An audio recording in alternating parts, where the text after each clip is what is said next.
Dans ce tuto, je vais vous montrer à quoi servent les options sur Studil. Les options se gèrent sur un événement dans la partie complément, options.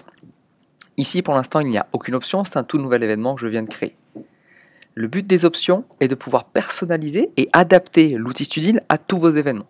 Par exemple, il peut, dans le cas d'un événement organisé par un tour opérateur, d'un week-end d'intégration, d'un séjour au ski, d'un séjour à l'étranger, de renseigner les options proposées par ce tour opérateur.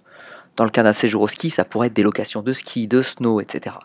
Dans le cas du week-end d'intégration, on va choisir des assurances, annulation par exemple, et un pack qui serait un pack week-end d'intégration avec des goodies particuliers pour ceux qui prendraient ça.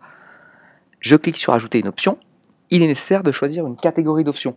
En effet, dans l'exemple que je donne, il y aurait une catégorie assurance pour l'annulation et il y aurait une catégorie goodies par exemple. Créons la catégorie assurance. C'est enregistré, elle est créée. Comme d'habitude, sur la roue dentée, on peut modifier les catégories ou en ajouter juste à côté sur le plus. Assurance, assurance, annulation, pour l'annulation de mon inscription si je ne suis plus sûr de venir. Et cette assurance-là coûte 5 €. Il y en a une quantité illimitée, c'est-à-dire que tous les participants peuvent demander cette assurance-là proposée par le BDE ou par le tour opérateur. Et le commentaire, hop, assurance, annulation, qui permet le remboursement de la place jusqu'à 5 jours avant l'événement, par exemple. Cette option-là est proposée à tous les acheteurs qui prendront soit le ticket adhérent, soit le ticket non adhérent. Tout comme les hébergements, tout comme les transports, il est possible de réserver certaines options uniquement à certains tickets. Là, je veux que tout le monde puisse y avoir accès, donc je laisse ces deux tickets-là. Si je voulais qu'il n'y ait que les adhérents, je supprime le ticket. Mais ce n'est pas le cas, je rajoute le ticket.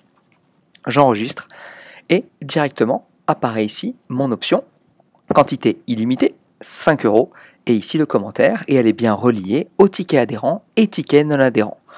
Je peux faire rajouter une autre option, soit de la catégorie assurance, la catégorie est toujours là, ou alors en rajoutant une nouvelle catégorie que j'appellerai goodies.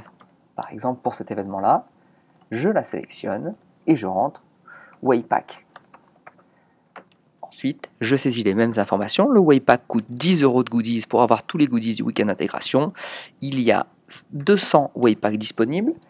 Waypack qui contient tous les goodies du Way. Et à partir de là, je le réserve exclusivement aux adhérents. Ce sont les seuls qui peuvent avoir les goodies de l'événement enregistrés. Et voilà, de cette façon-là, vous avez toutes vos options qui peuvent être saisies dans Studil pour pouvoir faciliter votre gestion. Pour les ajouter à un participant, rien de plus simple. Lors de l'ajout manuel d'un participant, vous pouvez le renseigner à ce moment-là. Ou alors, les étudiants peuvent directement les choisir dès qu'ils s'inscrivent et achètent une place sur la billetterie, qu'elle soit sur l'application mobile ou sur le site internet. Voilà, vous savez tout sur les options. À très bientôt.